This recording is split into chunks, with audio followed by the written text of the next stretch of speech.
అల్లూరి కోనసీమ జిల్లాల ప్రజలను వరద కష్టాలు వెంటాడుతున్నాయి. ఎగువ నుంచి వస్తున్న భారీ వరదతో గోదావరి ఉగ్రరూపం దాల్చింది. విలీన మండలాలు, లంక గ్రామాలను గోదావరి వరద ముంచెత్తింది. అల్లూరు జిల్లాలో 40 గ్రామాలకు రాకపోకలు నిలిచిపోయాయి. దీంతో నాటు పడవలపైనే ముంపు ప్రాంతాల ప్రజలు అత్యవసర ప్రయాణాలు సాగిస్తున్నారు. పంటలను వరద నీరు ముంచెత్తడంతో రైతులు ఆందోళన వ్యక్తం చేస్తున్నారు. కోనసీమ జిల్లాలోని లంక గ్రామాలను వరద ముంచెత్తడంతో తాగునీరు, నిత్యావసరాల కోసం ప్రజలు ఇబ్బంది పడుతున్నారు.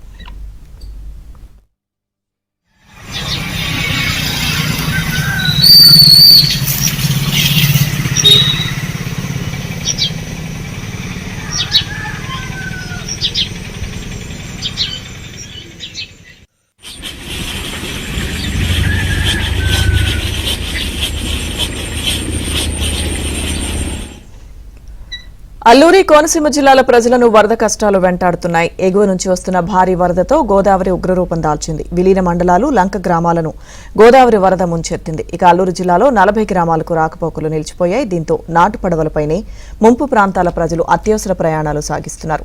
పంటలను వరద నీరు ముంచెత్తడంతో రైతులు ఆందోళన వ్యక్తం చేస్తున్నారు. కోనసీమ జిల్లాలోని లంక గ్రామాలను వరద ముంచెత్తడంతో తాగునీరు, నిత్యావసరాల కోసం ప్రజలు తీవ్రంగా ఇబ్బందులు పడుతున్నారు. పూర్తి సమాచారం మా ప్రతినిధి రాజుబాబు అందిస్తారు.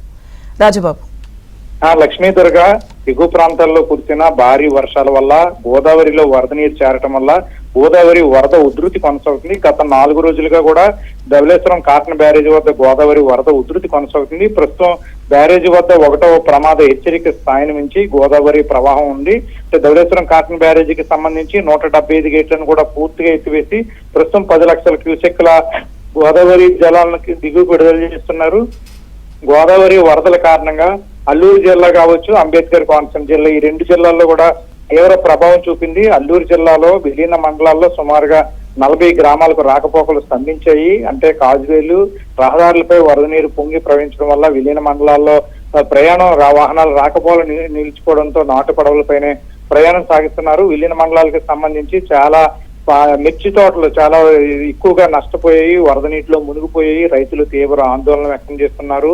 ఈ విలీన మండలాల్లో లోతట్టు ప్రాంత ప్రజలు అంటే పునరావాస ప్యాకేజీ, పోలవరం ప్రాజెక్టు కి సంబంధించి పునరావాస ప్యాకేజీకి మాకు ఇచ్చేస్తే కనుక ఈ ప్రాంతాల నుంచి తరలి వెళ్లిపోతామో వరద కష్టాలు తప్పుతాయని విలీన మండలాల ప్రజలు చెప్తున్నారు. మరో పక్క చూస్తే కనుక ధవళేశ్వరం కాటన్ బ్యారేజ్ నుంచి గత 3 రోజులుగా కూడా భారీ స్థాయిలో వరద నీరు దిగువకు విడుదల చేయడం వల్ల అంబేద్కర్ కోనసీమ జిల్లాలోని లంక గ్రామాలు జల దిగ్బంధంలో చిక్కుకున్నాయి. పి గన్నవరం మండలానికి సంబంధించి చాకలపాలెం వద్ద కనకయ్యలంక కాజువే పూర్తిగా నీట మునిగింది. ముక్తేశ్వరం వద్ద కాజువే పూర్తిగా నీట మునిగింది. ఇక్కడ ప్రజలు వాహనాలు రాకపోకలు నిలిచిపోవడంతో నాటు పడవలపైనే ప్రయాణం సాగిస్తున్నారు. అంబేద్కర్ కోనసీమ జిల్లాలో కూడా ఉద్యాన పంటలు, కాయగూరల పంటలు పూర్తిగా నీట మునిగాయి. మునగ తోటలు కూడా పూర్తిగా నీట మునగడంతో రైతులు ఆవేదన వ్యక్తం చేస్తున్నారు. గత 5 రోజులుగా కూడా వరద నీటిలోనే పొలాలు నీట మునగడంతో పశుగ్రాసం లేక అంబేద్కర్ కోనసీమ జిల్లాలో పశువులు కూడా విలవల్లాడుతున్న పరిస్థితి అయితే నెలకొంది. గత 5 రోజులుగా కూడా గోదావరి వరద ఉధృతి కొనసాగుతున్నప్పటికీ వరద ప్రభావిత ప్రాంతాల్లో మంత్రులు గాని, ఎంపీలు గాని, ఎమ్మెల్యేలు గాని, జిల్లా అధికారులు గాని పట్టించుకోవటం, వరద ప్రభావిత ప్రాంతాల్లో బాధితులతో మాట్లాడతలేదు.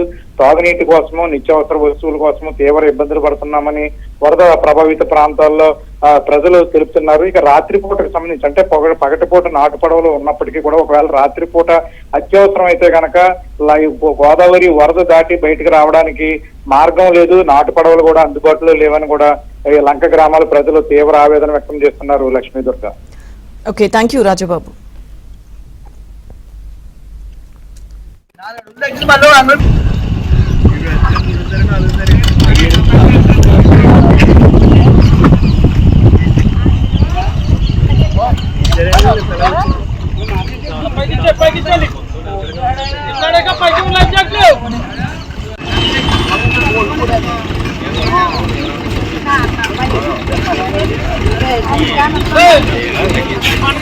బ్రిడ్జి అన్నారు, బ్రిడ్జి అంటే 17 కోట్లు చేశారు.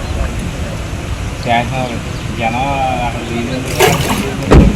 బ్రిడ్జి దాన్ని శాసనం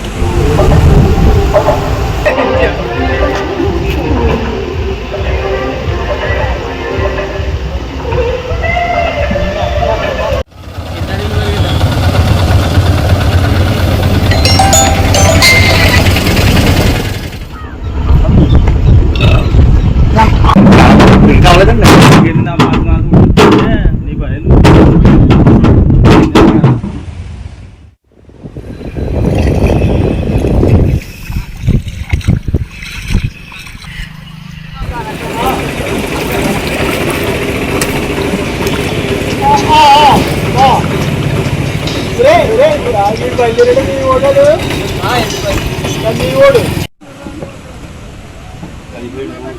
అంటే 10 కోట్లు 30 కోట్లు ఉంటుంది.